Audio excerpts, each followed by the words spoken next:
just going to give a short testimony, David, so bear with me. You have to know about my life in order to appreciate what God has done for me. I was married. I got married very young. My husband was killed in the war in Vietnam. And then I married another man, and we had 5 children. And we were married 20 years, and that ended in divorce. And I ended up with the 5 children and all the bills, and I hadn't worked. So I had to get a job or figure out how I was going to feed 5 children, have a mortgage, pay the bills and everything. And I was blessed to get a job. All this time, I was not saved. I was raised Catholic. I raised all 5 of my children Catholic. They were all confirmed in the church, and that goes on until you're in high school. So I was in catechism for, it seemed like, 20 years. But when I had to go to work, I had to take care of my family. And I went to church, and when I paid my tithe as a little girl, my mom and dad taught me that you put money in the offering. I was never taught the amount. But I can remember the basket. It was a little metal basket, and it had a long pole on it, and they would reach way down the aisle. You would put your money in. You couldn't take out, and you couldn't make change, and it would come back. But I was taught, that we gave money. And then when I got married and had my own children, I was taught to, give money to the church. It was never called tithes. It was just offering or something. I don't remember what we called it then. And I started out with like $10, $15, got up to $20, and that was quite a bit of money. I thought it probably was way back in the 60s and the 70s and the 80s. And never gave more, was never taught that I could get a blessing, never knew that I could get a blessing. I had just done this out of religion, tradition, what I was taught. So I really didn't know too much about it. And anyway, I ended up, I have a home in Reno, Nevada, and I raised my 5 children. And when you have children, you really can't move around, keeping them in school, always going to the doctor. I never had any vacation because I always used it to stay home when somebody was sick. So my family was all in the world.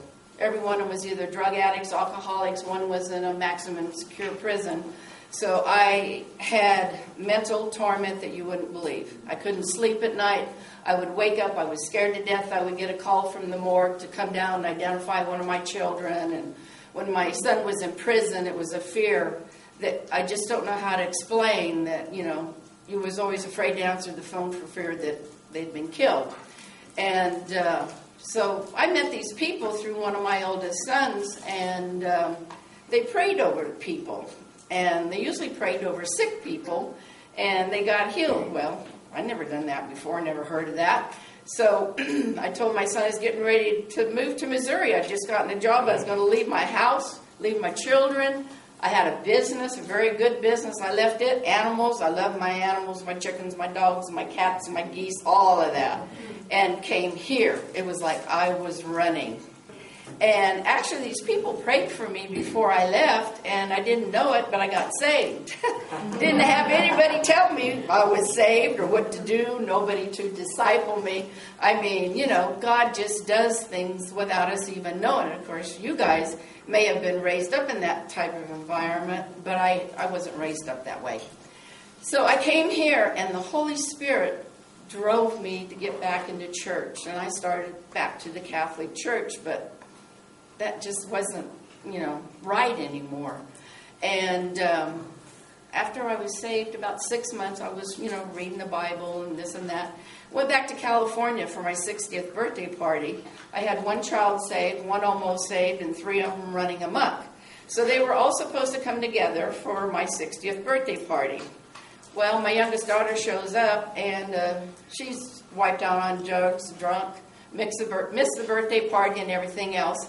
Make a long story short, we ended up going to church, and her and her friend that brought her down from Reno, we were in L.A.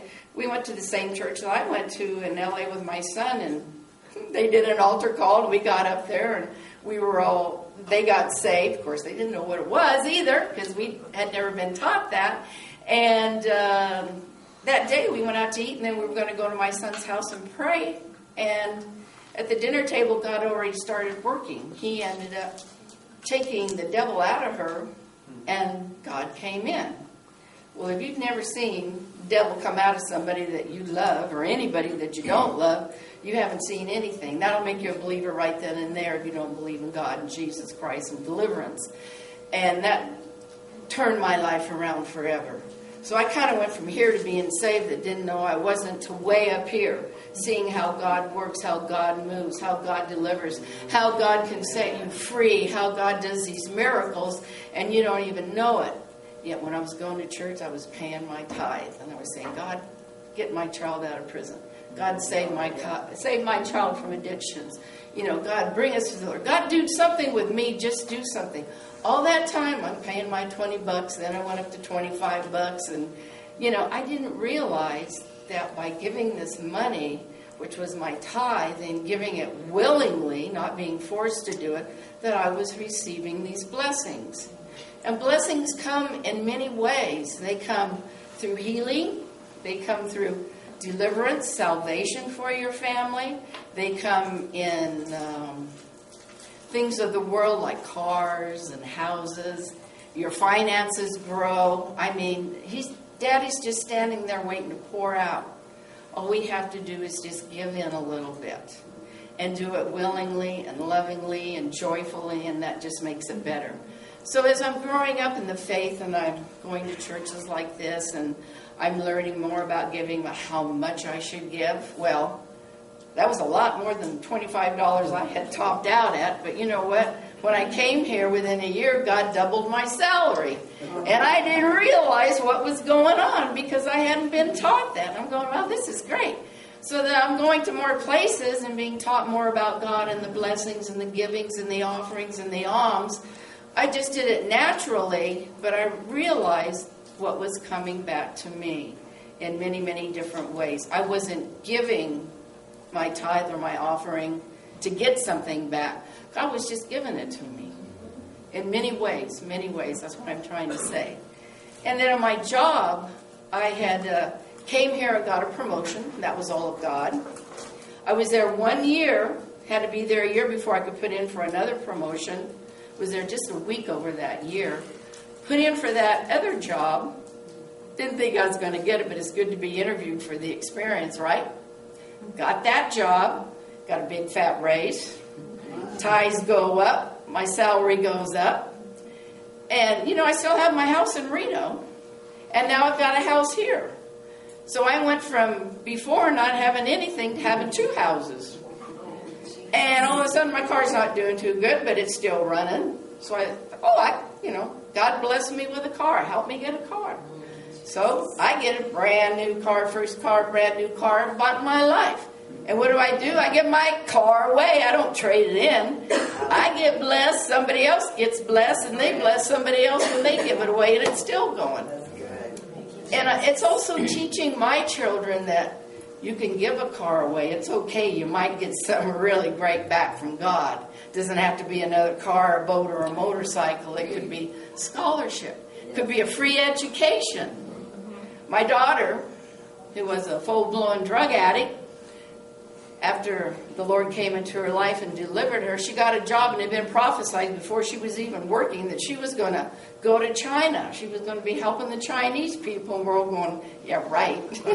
And 2 years later, she's working for a company called Evangelize China Foundation in Monterey Park. She doesn't make much money, but she's there with Christians, and she's testifying about how God set her free and God delivered her and this and that. And she's in charge in the mission program there, where they go to China every year, and they're there for, several weeks.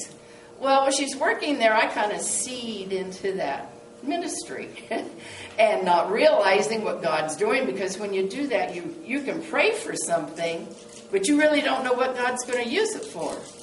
So then the next year, my daughter ends up going to China. She's in charge of the teaching program that goes over there to 3 different places. And my children are very bold and radical about God. They'll tell you where they were, where they've been, and where they are now, and what God did for them. So she's over there telling Chinese pastors all about God and deliverance and salvation and this and everything else, not just about Christ. So they just had a whole new experience that they couldn't have paid money to get. Well, that foundation is building a huge, huge church in China. and there's kind of like an old folks home next to it, and all kinds of services. So they tried to get money to, people to donate and raise money. And, it was very hard. It was usually the man that led the foundation, the president of the foundation. His family did a lot of the donating because they were doctors. And I says, wow. And this is not the reason I did it. If you give money for a pew, your name is going to go on the end of that pew for this church. And I thought, that's got to be great. Maybe someday, if I give money, my grandchildren will go, and they'll see my name on this pew in China, all the way from Lee Summit, Missouri. How great is that? So I sold some big bucks into that. I didn't buy one pew, I bought a whole bunch of them. Not for the name, but it felt good. It was great. I didn't know what God was doing. Next year, what happens? I get to go to China on a mission trip. Man, this is great. I always wanted to go on a mission trip. Thought, everybody always wants to go on a mission trip when they get saved, I think. I thought, well, I better do it while I'm working to see if I like it when I can afford it. Because if I retire and I go and I don't like it and I can't afford it, I've wasted that money.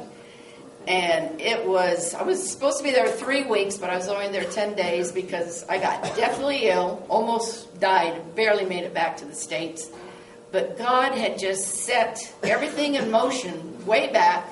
I guess when I sowed the seed for my daughter and I prayed for her, and somebody knew she was going to China, and I sowed the seed for China, and you just never know. And so when I left this company I own. I had trucks and tractors and all kinds of stuff because I did fire breaks for the government, and I hauled potable water to fire camps and stuff. And I just up and left everything. So now I'm thinking, I got to sell this stuff. It was all paid for, but it's just sitting somewhere.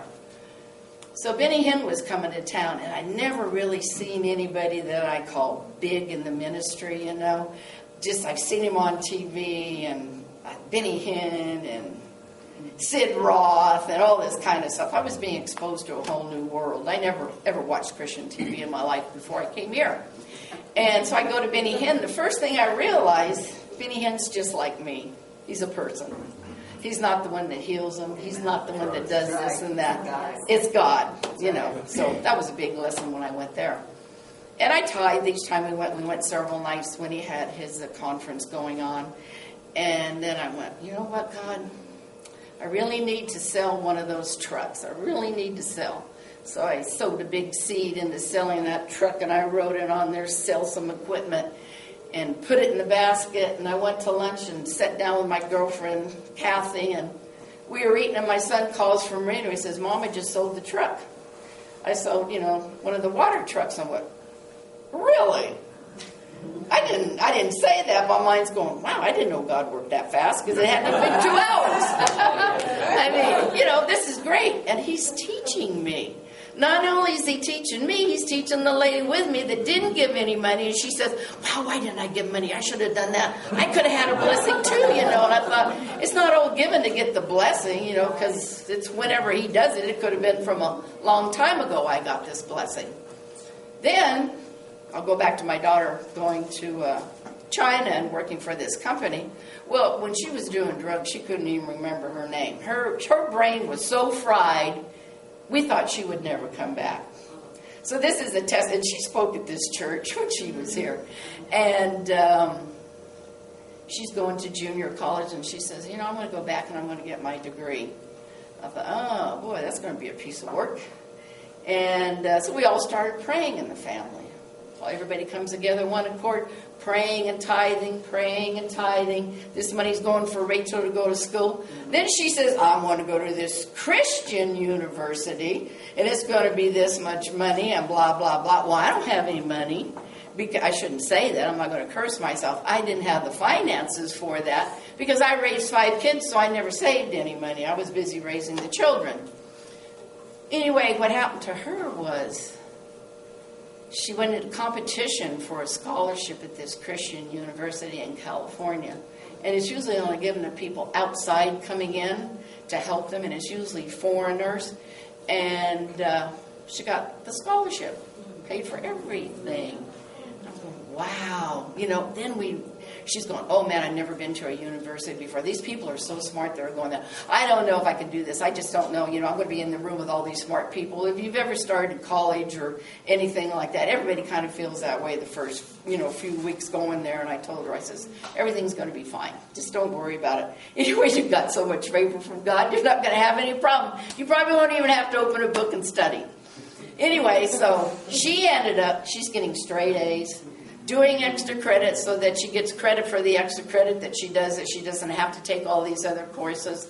And it's just a blessing. So God can just, every time you give, you get. And if you don't give money, you give a car away. Or you give what you don't have. Or if you open your pantry and somebody's there and they're going, I don't have any food to feed my family. You just get a grocery bag and you start taking out. And you can give it all away because God's going to fill it all back up. You don't have to worry about it. You don't have to worry if you give your last penny in your bank account. Because somewhere, money always comes from somewhere. I don't know how he does it. It could be somebody owes you an old income tax refund. It could be somebody that owes you money pays you. I tell you what, I got money coming in when I give, and I'm going, okay, this is it. And I don't expect to get it. And I just got money the other day from my impound account on one of my houses. It was over in the account. And they sent me the extra money. And I went, wow, I didn't know I had that extra money in there. But God knows I've got it in there. If I can bless somebody or bless the church, he turns around and blesses you. So, I know it took a long time, David. Thank you.